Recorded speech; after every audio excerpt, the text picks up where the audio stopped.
Assalamualaikum warahmatullahi wabarakatuh. Bismillahirrahmanirrahim. Alhamdulillahirabbil alamin. Wassalatu wassalamu ala sayyidil mursalin nabiyina wa habibina wa syafi'ina Muhammad bin Abdullah wa ala alihi wa ashabihi wa man ihtada bihadihi wastanna bisunnatihi ila yaumiddin. Amma ba'du. Kita sambung bacaan kita daripada matan Aqidah Al-Imam An-Nawawi rahimahullah, iaitu matan yang kita beri nama matan Aqaid Al-Islam dan Usulul Islam. Matan Aqidah Islam dan juga asas-asas agama.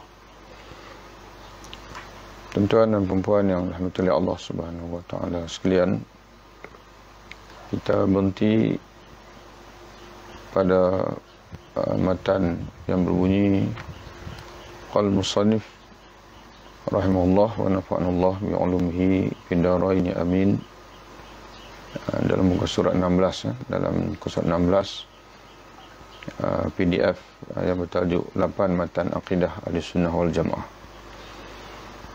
Wa nu'minu bi jami'i ma akhbarana bihi ala lisani Muhammadin sallallahu alaihi wasallam kal malaikati wal kutubis samawiyyati was su'ali wal ba'thi wal hashri wa hawlil mawqifi wa akhdhi suhufi wal wazni wal mizani was sirati was syafa'ati wal jannati wan nar. Kita beriman dengan semua perkhabaran yang diberitahu dan diberitahu oleh Allah Subhanahu wa taala kepada kita melalui lisan nabinya Muhammad sallallahu alaihi wasallam, seperti kewujudan malaikat. Contoh-contoh yang disebut di bawah ini iaitu perkara yang dalam ilmu akidah Islam disebut dengan as-sam'iyat, perkara sam'iyat, iaitu perkara yang tidak dapat kita mengetahuinya melalui akal,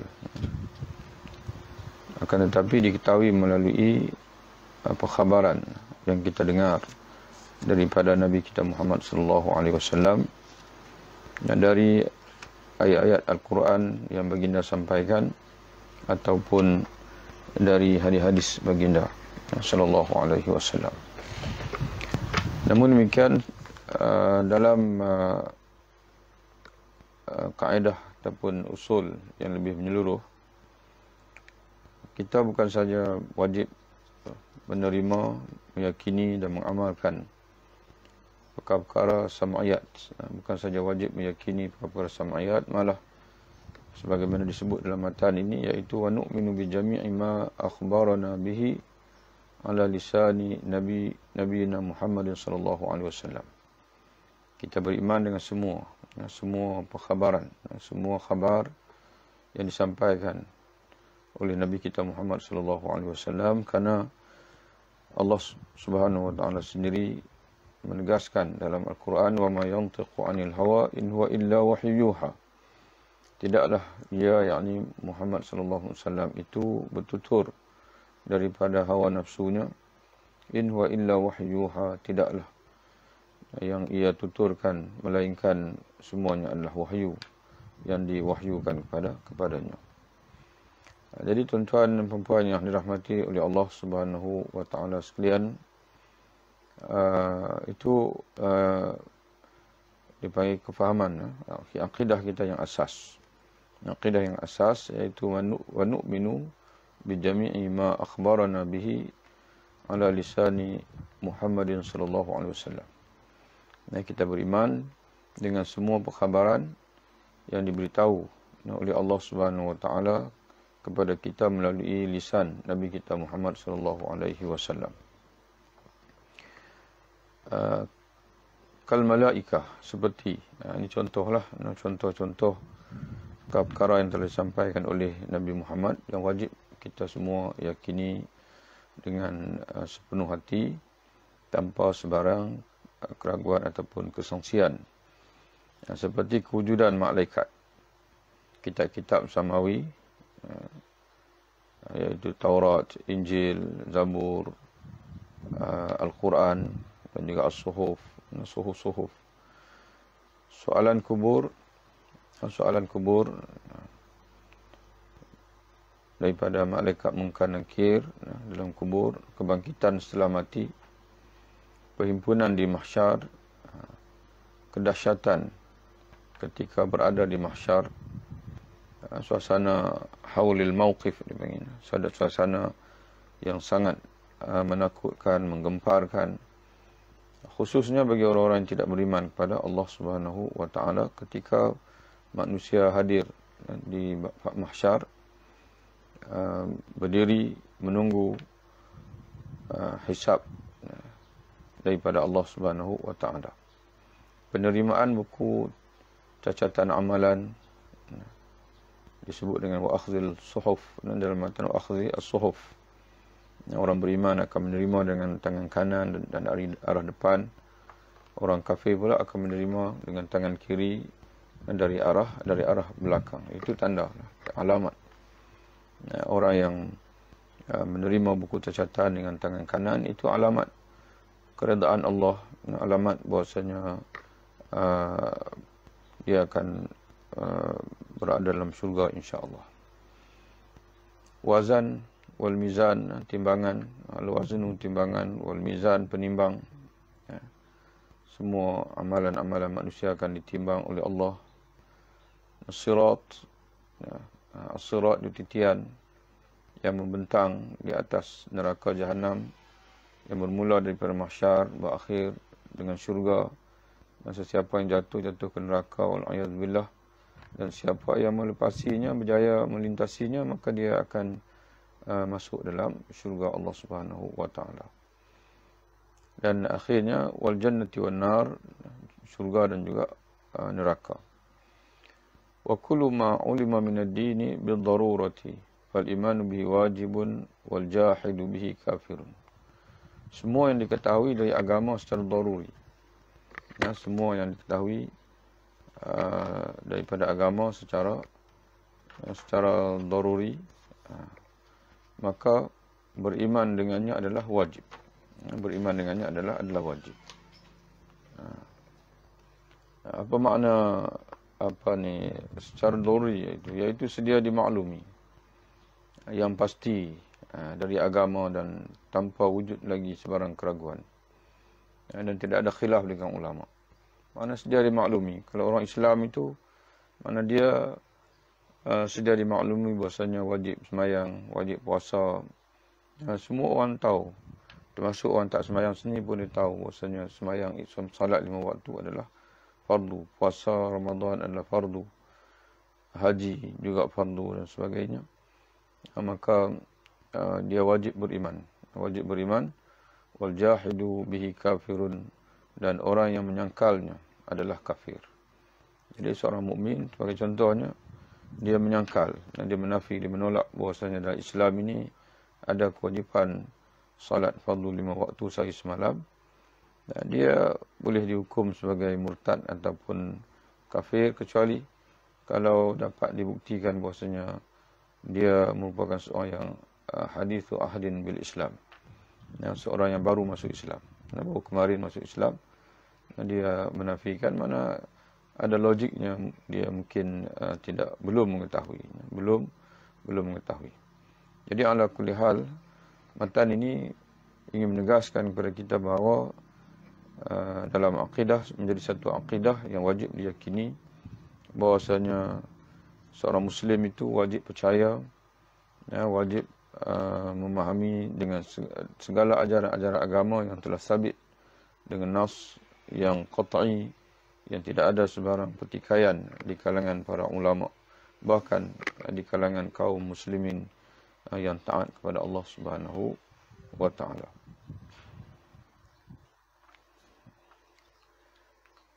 Kemudian diteruskan lagi matan oleh pengarang kita Imam An-Nawawi rahimahullah. Kata dia, wa arkanul Islam khamsatun. Rukun Islam ada 5. Arkanul Islami khamsatun. Rukun Islam itu ada 5. Asyahadatani, mengucap 2 kalimah syahadah. Wala sihhata lahu bidunihima. Tidak sah keislaman tanpa mengucapkan kedua-duanya. Ini rukun Islam. Rukun Islam ada 5 sebagaimana kita sedia maklum.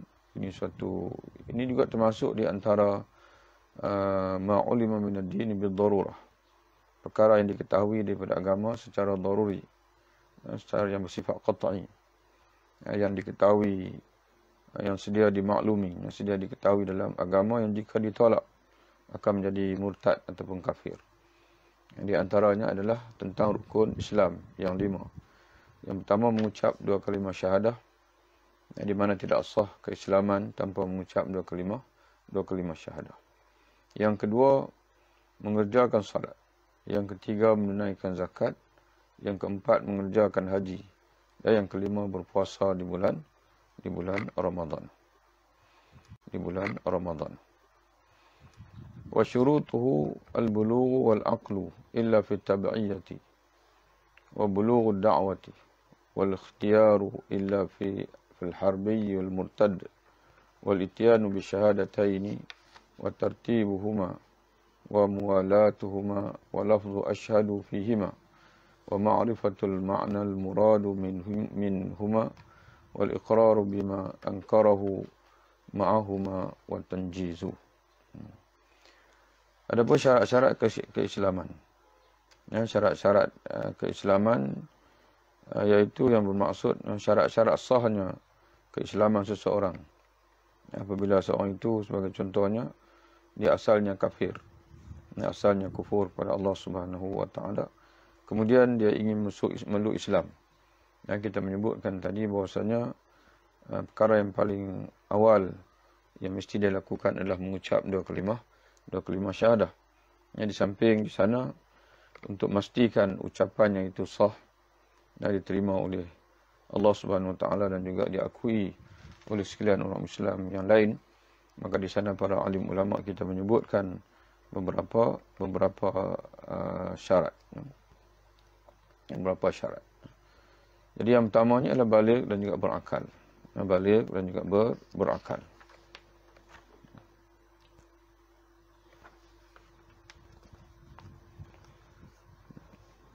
Yang keduanya, baligh dan berakal. Namun syarat ini dikecualikan orang yang mengikuti 2 ibu bapanya yang Muslim. Maka dia turut menjadi Muslim sekalipun belum baligh ataupun tidak berakal. Ya, tapi kalau dia sendiri-sendiri nak masuk Islam, maka para ulama menyatakan bahawa di antara syarat yang ditetapkan untuk sahnya pengucapan 2 kalimah syahadah itu adalah baligh dan juga berakal. Yang kedua, sampai dakwah Islam kepadanya. Sampai dakwah Islam kepadanya. Jadi ini merupakan syarat yang mewajibkan seorang meluk Islam. Ya. Adapun kalau kita kata nak mengatakan syarat sah itu agak sukar untuk kita faham, kerana seorang yang tidak sampai dakwah kepadanya sudah tentu dia tak akan masuk Islam. Ya. Tapi di sini lebih kepada syarat wajib. Bila masa seorang itu wajib memeluk Islam, maknanya kalau tidak memeluk Islam dia akan disiksa oleh Allah di akhirat. Tidak ada hujah dia di hadapan Allah Subhanahu wa taala, iaitu apabila dia telah baligh, samping dia berakal dan sampai dakwah Islam kepada dia. Adapun jika tidak sampai dakwah Islam kepada dia, maka di sana Allah Taala ada menegaskan dalam surah Isra ayat 15, wa ma kunna mu'adzibina hatta nab'atha rasula. Kami, kata Allah, kami tidak akan mengazab melainkan setelah kami mengutuskan rasul. Maknanya kalau seseorang itu dia hidup pada zaman tidak ada rasul yang menyampaikan Islam kepada dia, maka dia ghairu mukallaf. Dia ghairu mukallaf. Maka di akhirat nanti dengan keadilan Allah Subhanahu wa taala, insya-Allah Allah tidak menyiksa dia. Yang ketiga, dengan pilihan sendiri. dengan pilihan sendiri kecuali kafir harbi. Nah, maknanya kafir harbi dia diberi pilihan sama ada dia meluk Islam ya, ataupun dia ini dalam situasi tertentu. Situasi tertentu makna dia diberi pilihan sama ada meluk Islam ataupun dia akan dibunuh. Ya. Walau bagaimanapun dari segi kalau dia meluk Islam sebagai contohnya, dia mengucap kalimah syahadah, dia Muslim di sisi kita. Bagaimana kalau dia meluk Islam itu dengan terpaksa, maka dia di sisi Allah Ta'ala dia kafir, munafik. Dan dia munafik. Tapi kalau kerana dia mengucap kalimah syahadah, dan maka diisytiharkan keislamannya tanpa diragui oleh tanpa perlu diragui oleh Muslim yang lain, kerana kita disuruh oleh syarak untuk menilai seseorang itu berdasarkan apa yang zahir. Wallahu yatawalla sarair, yang rahsia itu kita serahkan kepada Allah Subhanahu wa taala. Dan juga orang murtad. Nah, orang murtad juga mesti dipaksa untuk kembali kepada Islam. Dan jika dia kembali kepada Islam, mengucap kalimah syahadah, walaupun ala sabil nifaq, walaupun dia atas dipanggil dia mengucap kalimah syahadah itu kerana untuk mengelak daripada dia dihukum bunuh. Kerana dalam hadis Nabi menyatakan man badala dinahu faqtuluhu, barang siapa yang menukar agamanya, yang murtad daripada Islam, maka hendaklah kamu membunuhnya. Aku membunuh dia. Lalu dia pun masuk Islam balik. Bukan dengan hati yang hati yang redha, tapi terpaksa kerana takut dikenakan hukum membunuh. Maka dia mengucap kalimah syahadah, maka pengucapan dia itu diterima. Ya, kerana kita memegang berhukum berdasarkan kepada zahir, dan di sisi Allah Ta'ala dia adalah seorang insan munafik. Kerana seorang insan munafik yang disebut dalam Al-Quran fi darkil asfali minan nar, yang akan berada di tingkat yang paling bawah dalam neraka. Yang keempat, mengucap dua kalimah syahadah dengan tertib antara keduanya secara mualat. Dengan tertib, iaitu dia hendaklah mengucapkan asyhadu an la ilaha illallah terlebih dahulu, setelah itu barulah diikuti dengan wa asyhadu anna Muhammadan Rasulullah. Dan dalam matan kita ini secara mualat, tanpa diselangi di antara dua kalimah asyhadu an la ilaha illallah wa asyhadu anna Muhammadan Rasulullah itu tanpa diselangi dengan tempoh masa yang lama. Kemudian dengan melafazkan asyhadu, aku bersaksi. Nah, asyhadu, mana asyhadu mesti menggunakan kalimah lafaz asyhadu. Tak boleh dia gunakan lafaz a'lamu, aku mengetahui, ataupun uqirru, aku mengakui. Itu semua tidak madai, mesti menggunakan lafaz asyhadu. Karena kita perhatikan dalam nas sendiri pun, bahkan dalam salat sendiri pun, itulah yang disebut syahadah itu ialah asyhadu. Asyhadu an la ilaha illallah wa asyhadu anna Muhammadan Rasulullah.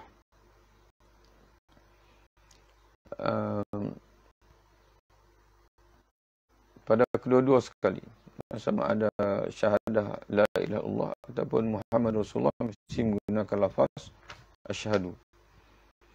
Dan makna asyhadu ini adalah aku menyaksikan apa yang aku tahu. Itu makna asyhadu. Melakukan penyaksian berdasarkan apa yang kita ketahui.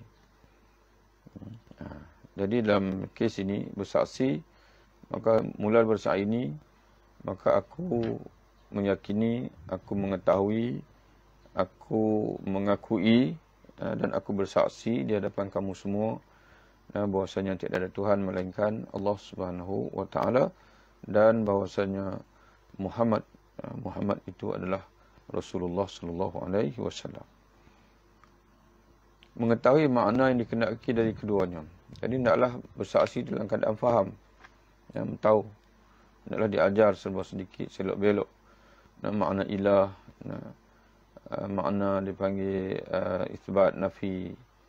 Apa yang kita nafikan, apa yang kita isbatkan. Kita mengisbatkan, kita menafikan segala hak ilah daripada yang lain pada Allah, dan kita mengisbatkan hak itu hanya bagi Allah saja. Ilah iaitu al-ma'budu bihaqqin, suatu zat yang berhak disembah, itu mana ilah. Jadi dia kena fahamlah bahasanya bila dia mengucap kalimah syahadah, dia tidak boleh lagi menyembah yang lain melainkan Allah Ta'ala saja. Itu mesti dia faham. Mengetahui makna yang dikehendaki di keduanya, mengakui apa yang perlu diingkari, ditolak. Ya. Bersama pengakuan kepada keduanya, dan dengan putus ini tanjis, tanpa ta'liq, dia panggil, tanpa ta'liq. Jadi dia kena tahu, bila dia mengucap la ilaha illallah, apa yang dia kena tolak? Iaitu berhala-berhala, penyembah-sembahan yang lain pada Allah. Dia kena tahu itu.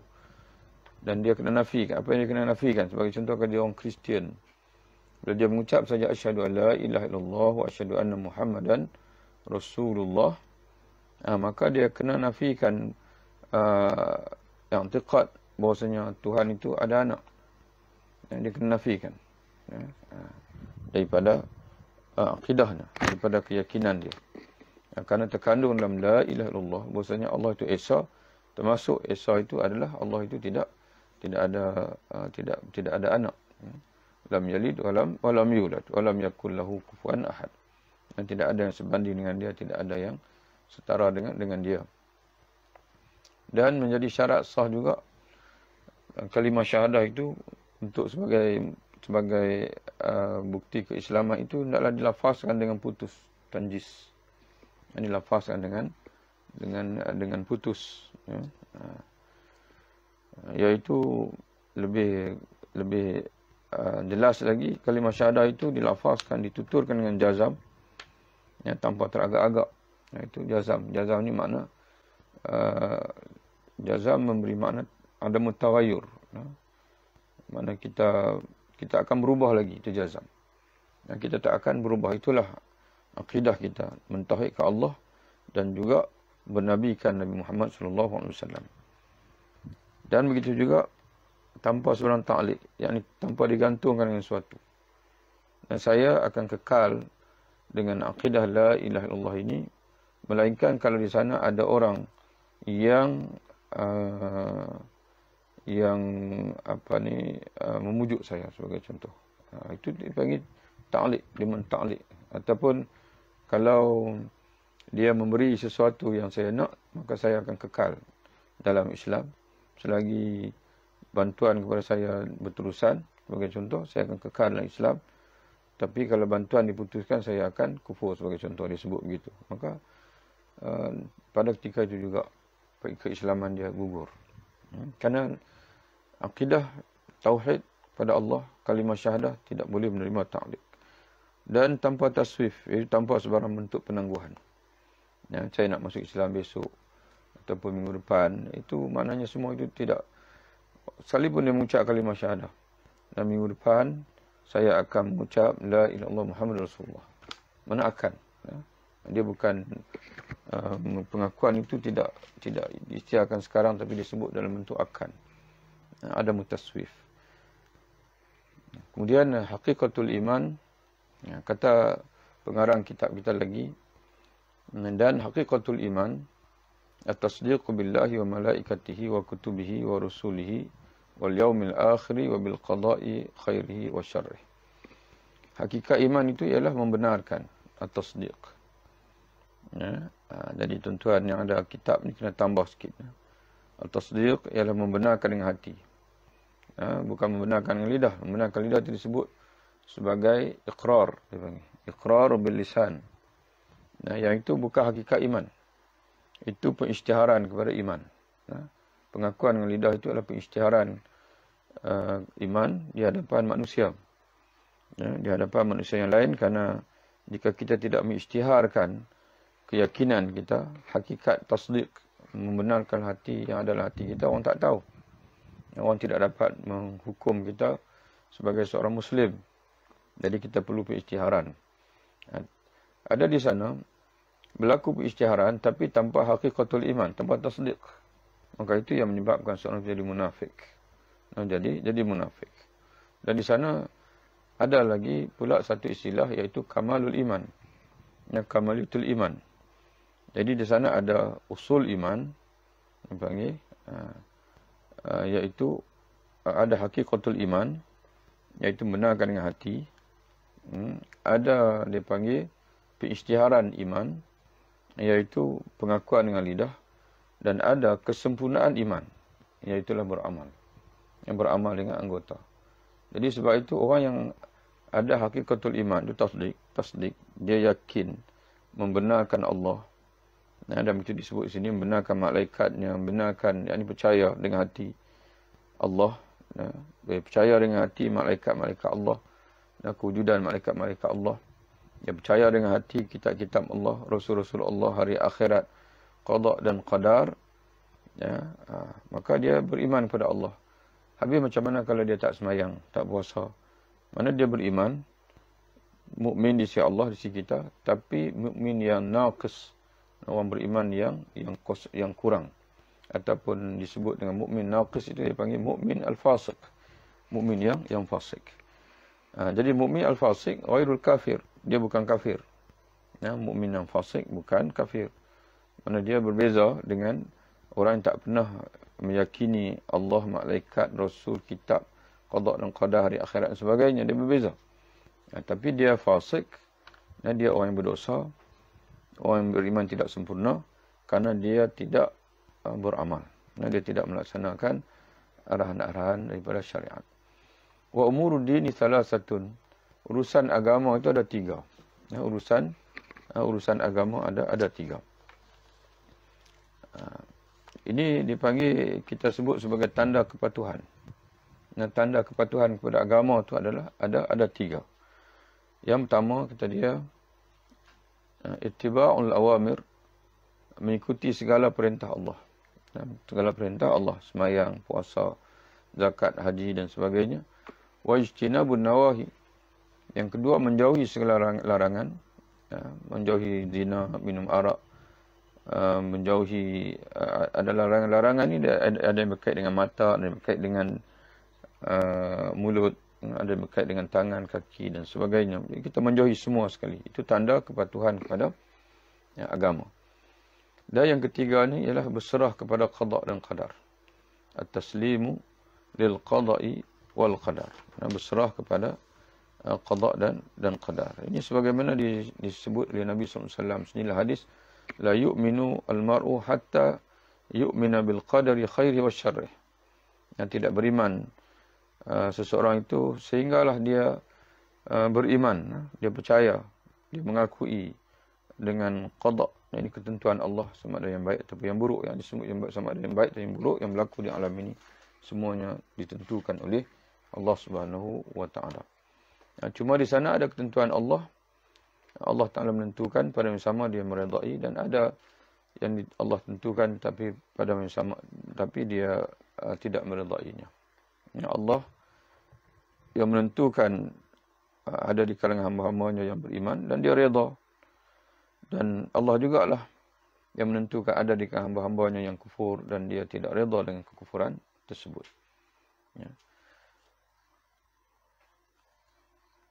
Wa ahkamus syariah khamsatun, hukum hakam syarak itu ada 5. Hukum hakam syarak itu ada 5. Ini disebut dengan hukum taklifi. Hukum setiap perbuatan mukallaf, tidak terkeluar daripada hukum yang 5 ini. Tidak terkeluar daripada hukum yang 5 ini.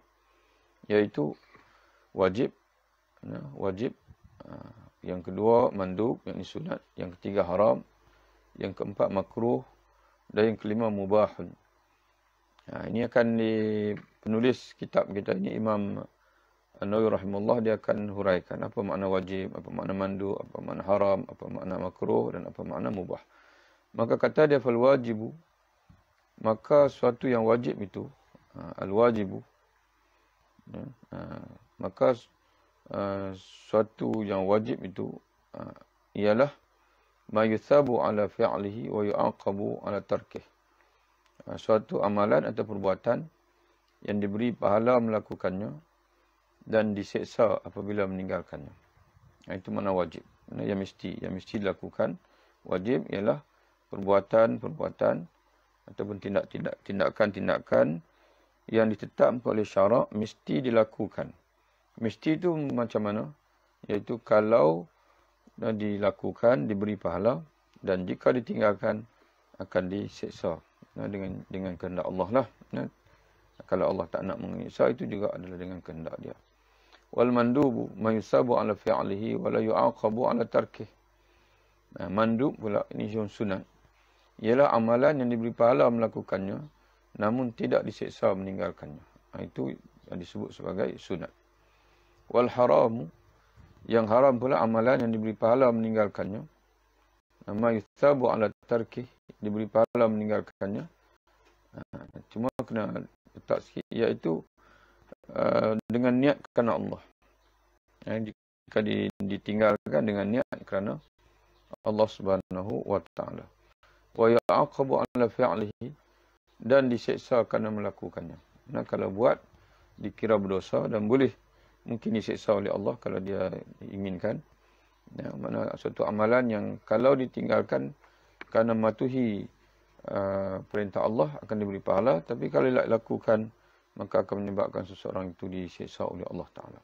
Wal makruhu ma yusabu ala tarkihi wa la yu'aqabu ala fi'lihi. Makruh ialah amalan yang diberi pahala meninggalkannya dan tidak disiksa kerana melakukannya. Makna kalau makruh, kalau kita tinggalkan, tinggalkan lillahi ta'ala, tinggalkan kerana Allah, kita akan diberi pahala. Tetapi kalau kita lakukan juga, tidaklah, walaupun tidak disukai oleh syarak, tapi tidaklah sampai dikira sebagai berdosa. Tidaklah sampai dikira sebagai berdosa. Sebagai contohnya, Nabi menyebutkan bahawa orang yang makan bawang atau makan makanan yang busuk, jangan dia menghampiri masjid-masjid kami. Jangan menghampiri. Jadi apabila kita mengetahui bahawasanya kita akan hadir sembahyang Jumaat, sembahyang dan sebagainya, maka elakkanlah kita makan makanan-makanan yang busuk. Yang mana jika kita hadir itu akan menyebabkan gangguan kepada rakan-rakan yang hadir bersama dalam majlis salat Jumaat ataupun salat berjamaah. Tapi kalau kita hadir juga dengan makan bawang, petai dan sebagainya, tidaklah berdosa. Tetapi kalau kita dapat tinggalkan makan petai, bawang dan sebagainya, itu kita akan dapat pahala. Tapi dengan syarat dapat pahala itu jika sekiranya kita meninggalkannya itu lillahi ta'ala, kerana Allah, kerana mematuhi arahan Nabi SAW. Wal mubahu ma yusabu ala fi'lihi wa la yu'aqabu ala tarkih. Dan yang harus pula adalah amalan yang tidak diberi pahala melakukannya dan tidak diseksa kerana meninggalkannya. Diseksa tidak jika buat tidak ada apa-apa, tak buat pun tidak ada apa-apa. Mana terpulang kepada kita. Wa qawlu asyhadu an la ilaha illallah wa asyhadu anna Muhammadar Rasulullah wajibun fil umri marratan wal iktsaru minhu mahbubun wa ma'nahuma al-iqraru lillahi bil wahdaniyati wa li sayyidina Muhammadin sallallahu alaihi wasallam bir risalati. Ucapan dua kalimah syahadah, iaitu asyhadu an la ilaha illallah wa asyhadu anna Muhammadar Rasulullah, wajib diucapkan oleh mukallaf sekurang-kurangnya sekali seumur hidup.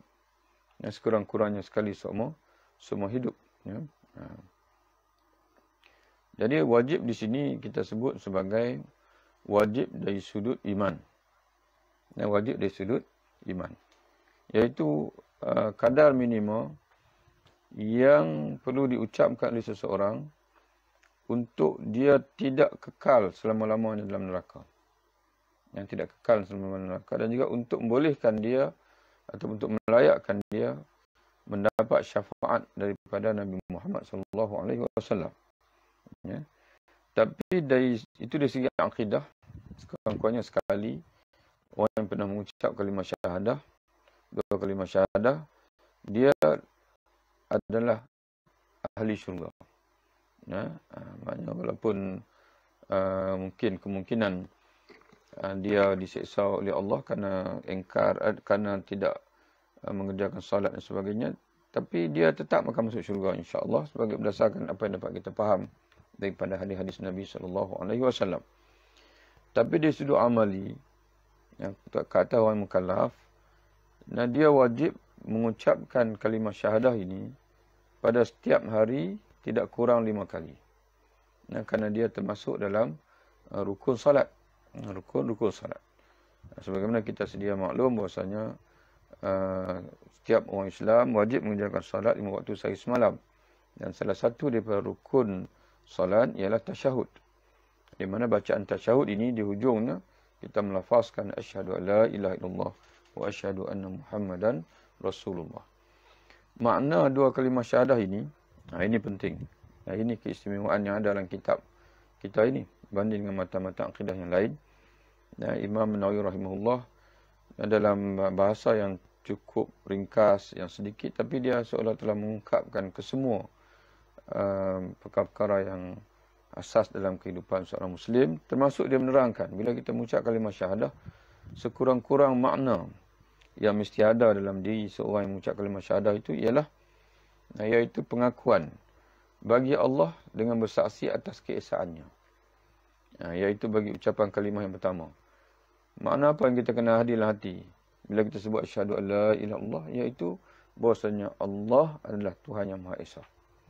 Yang tidak ada Tuhan yang lain daripada Dia, sekaligus tidak boleh disembah melainkan Dia sahaja. Dan pengakuan bagi Nabi Muhammad SAW dengan bersaksi akan kerasulannya. Iaitu kita hadir bila kita mengucapkan asyhadu anna Muhammadar Rasulullah, mana hadir dalam diri kita, dalam kefahaman kita, dalam jiwa kita, bahwasanya seorang yang namanya Muhammad itulah Rasul kita. Dia merupakan Rasul. Kerasulan, makna kerasulan, pangkat risalah. Dia diberi pangkat risalah oleh Allah. Iaitu dilantik oleh Allah menjadi utusannya, itu risalah. Setelah diberi pangkat nubuwah, iaitu kenabian. Wa usuluddin arba'atun, sumber agama, ini sumber agama. Ini dia masuk usul fiqh, asal usul fiqh. Bagi kita orang Islam ni, bila kita ada masalah hukum, nak rujuk ke mana? Ke mana yang kita nak rujuk? Maka menjadi sepakat ulama Ahlussunnah wal Jamaah, iaitu dirujuk. Sumber agama itu ada 4. Kitabullah, iaitu Quran. Yang kedua, sunnah Nabi. Sunnah Nabi. Yang ketiga, ijma'. Ijma' yang mu'tabar. Dalam nota disebut al-ijma' wal qiyasul mu'tabaran. Ijma' yang mu'tabar. Dan yang keempat, qiyas yang mu'tabar. Ada sana ada orang yang dia cuba-cuba nak qiyas, tapi dia tidak ada kelayakan. Jadi menyebabkan qiyasnya itulah qiyas yang tidak dipakai kerana tidak mencukupi syarat-syarat untuk qiyas. Segala yang menyalahi 4 sumber hukum ini adalah bid'ah. Dan pelakunya ialah seorang pembid'ah yang wajib secara fardu ain menjauhi dan menegahnya. Ini barulah bid'ah. Inilah baru bid'ah. Jadi perkara bid'ah ini ialah yang menyalahi Quran, menyalahi sunnah Nabi, yang menyalahi ijma' dan juga menyalahi qiyas yang mu'tabar. Menjadi qiyas yang mu'tabar. Dalam pengertian yang lain, perkara bid'ah dalam agama ini ialah perkara baru yang disandarkan kepada agama, namun perkara baru itu jelas bercanggah dengan Quran, sunnah, ijma' dan qiyas. Barulah kita boleh sebut sebagai bid'ah. Tapi jika sekiranya suatu perkara itu berlaku khilaf di kalangan ulama. Khilaf ni dia berlaku sebab apa? Sebab tidak ada nas yang sarih daripada Quran hadis. Kalau ada nas yang sarih, para ulama tak akan khilaf.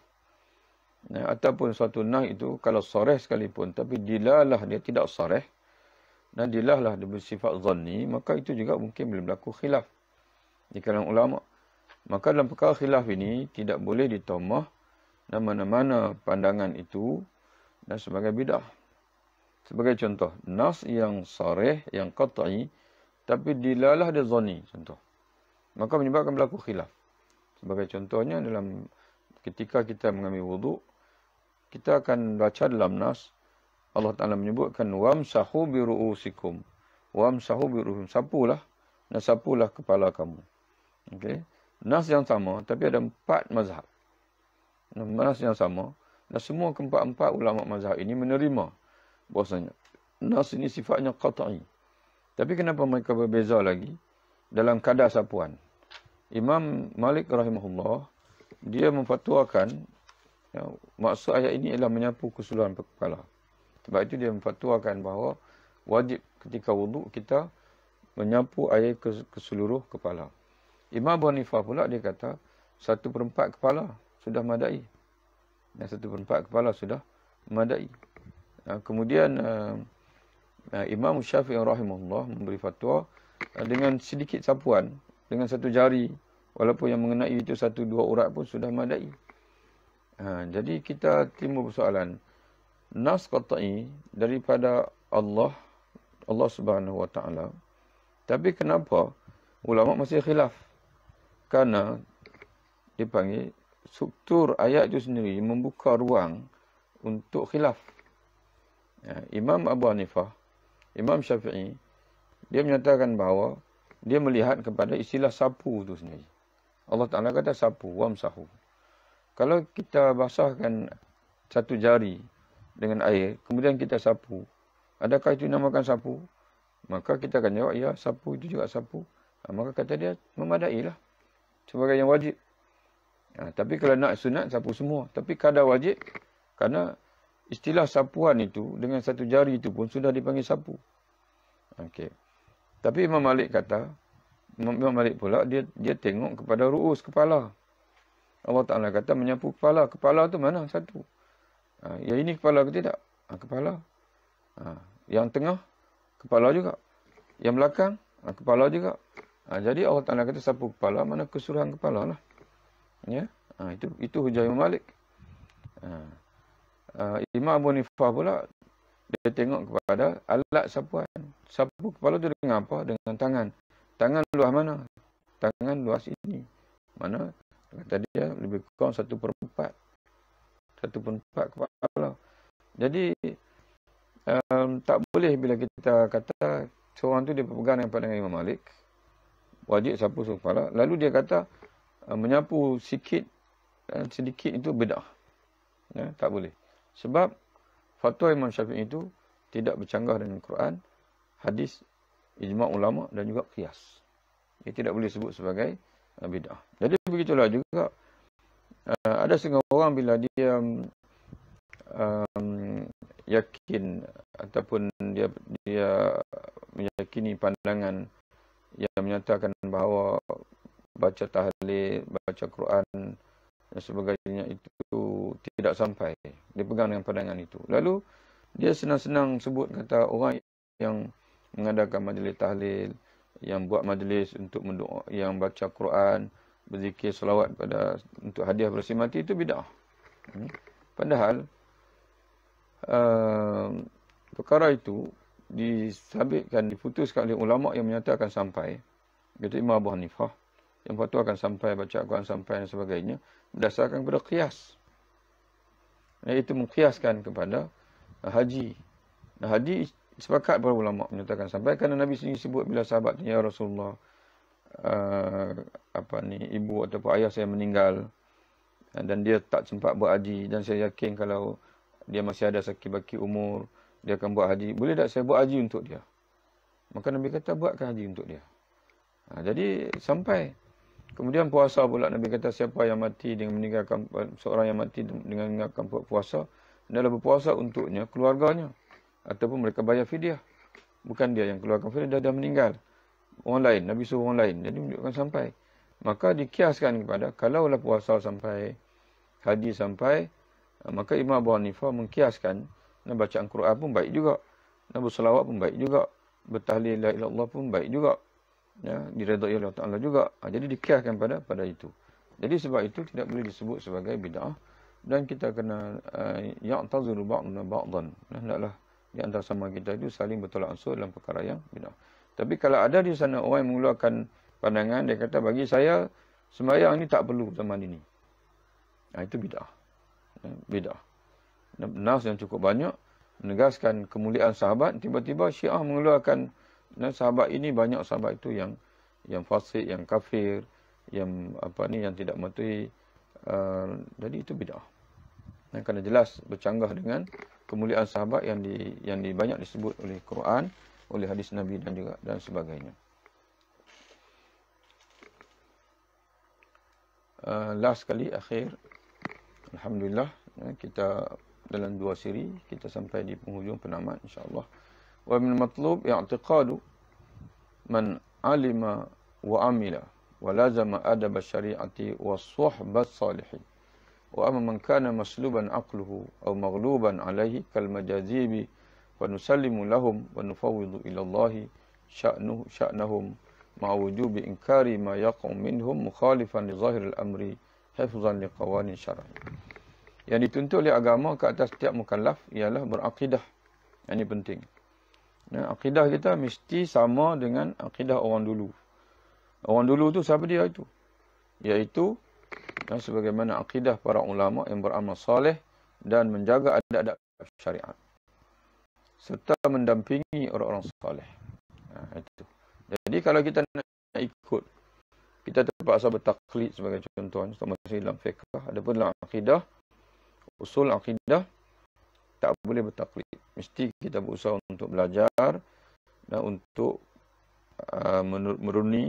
merenungi hujah-hujah kewujudan Allah, keesaan Allah, kebesaran Allah dan sebagainya dengan anugerah akal yang diberi Allah pada kita. Dan di sana ada perkara sama'iyat, ada berkaitan dengan kewajipan-kewajipan agama yang mana mesti kita yakini bahwasanya dia adalah sabit dengan nas walaupun dalam bentuk ijmali. Kalau kita tak menghafal satu-satu nas pun, mana kita meyakini secara ijmali bahwasanya solat itu adalah Quran dan hadis, dan bahwasanya puasa itu disuruh oleh Allah dan Rasul dalam Quran ataupun hadis Nabi SAW. Dan tapi di sana ada persoalan hukum yang agak rumit yang memerlukan kepada kita bertaklid pada mujtahid. Jadi kepada siapa kita nak bertaklid itu?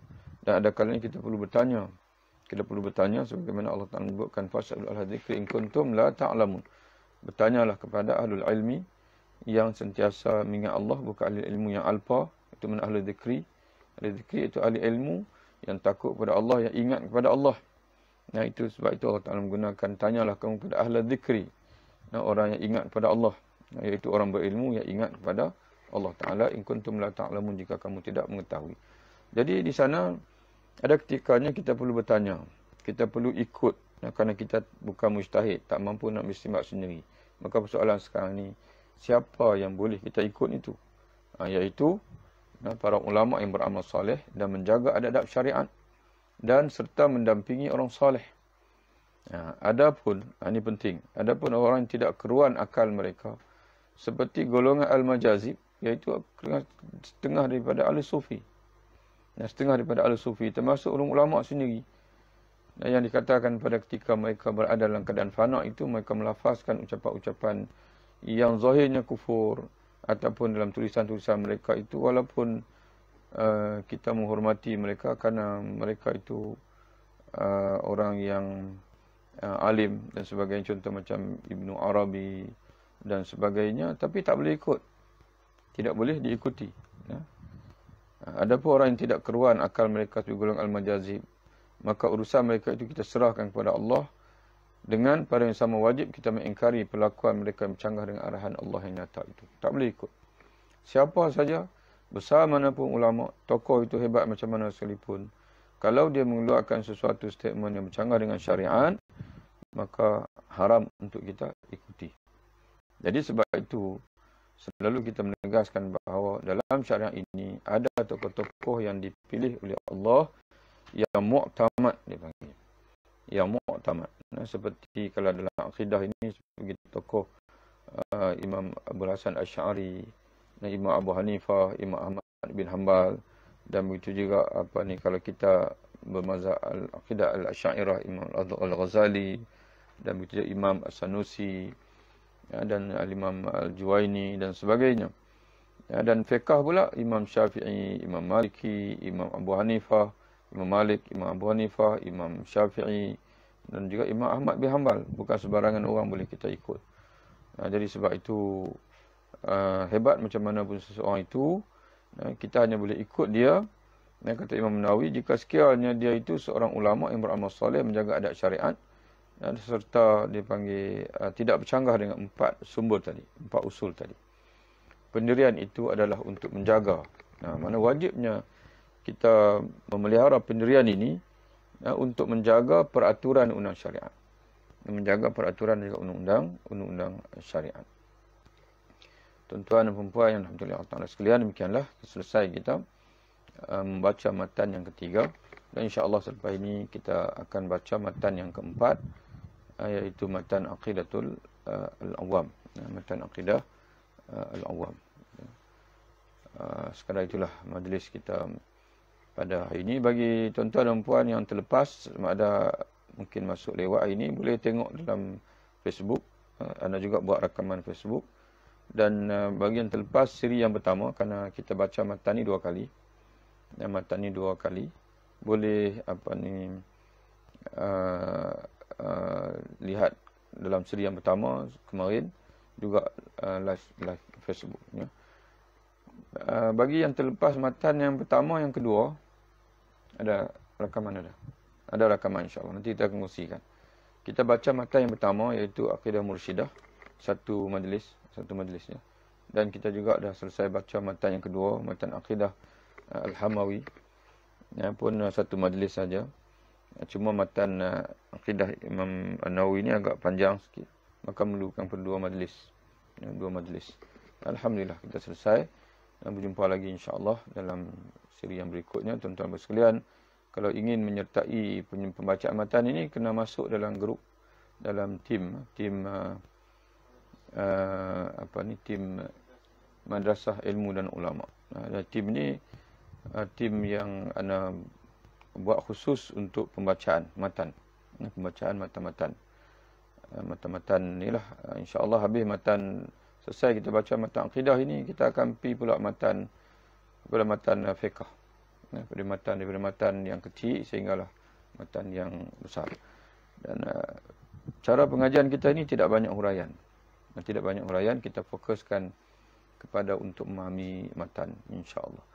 Wabillahi taufiq. Assalamualaikum warahmatullahi wabarakatuh.